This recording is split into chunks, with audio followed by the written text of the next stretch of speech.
يوم في حياة عندها 20 سنة. بدأت معاكم اليوم النهاردة بفطار متين يا جماعة، لأن احنا ورانا حاجات كتير قوي هتتعمل في اليوم. ده كان عيش تورتيلا وجواه بيض وجبنة موتزاريلا وفلفل وطماطم والحاجات دي، وكان معاه شاي. يعني الفطار ده بيليق مع الشاي أكتر.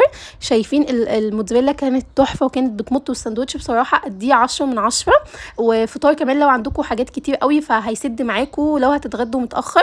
بعد كده بقى زي ما انتم شايفين انا خلاص فاينلي بلم في حاجتي، وكنت بوريكم الشنط دي ان هي فيها حته كده شفافه بتشوفوا منها اللبس اللي انتوا حاطينه. فلميت شويه النهارده من حاجتي على قد ما اقدر. بصراحه انا هنقل كل حاجتي في شنط علشان تبقى مرتبه، وهنقل كل حاجه واحده واحده علشان بس ما كركبش الدنيا هناك وبعد كده ما اعرفش اقفل.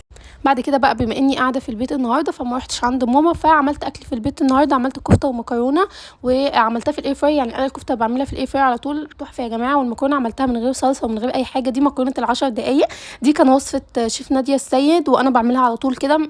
وبعد كده اتغديت بقى، وكنت هتغدى النهارده لوحدي، ولبست ونزلت يا جماعه علشان اشتري السيراميك بتاع مدخل البيت او مدخل الشقه عامه.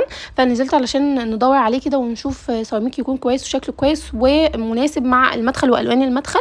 ده كان المكان اللي بيكون فيه السيراميك. وانا راجعه بقى اشتريت فاكهه، واشتريت كميات قليله قوي قوي لان انا يعني مش قاعده في البيت كتير، فبشتري على قدي وما باكلش كتير. يعني مش قاعده في البيت كتير هنا، على طول في الشقه هناك، فجبت كميات قليله. وانا بصراحه كبرت ونضجت وعادي ما بقتش بتكسف ان انا اشتري كميه قليله. انا بقيت بشتري على قد احتياجي، فعادي انا بروح عادي اقول له انا عايزه نص كيلو، عايزه كيلو من الحاجه، لانه بصراحه الحاجه غاليه وحرام فتتهدر. فزي ما قلت لكم انا مش قاعده كتير وما باكلش كتير، فجبت كميات قليله من كل حاجه. جبت تفاح وجبت موز وجبت بتاع ما اعرفش اسمه ايه، اناناس تقريبا.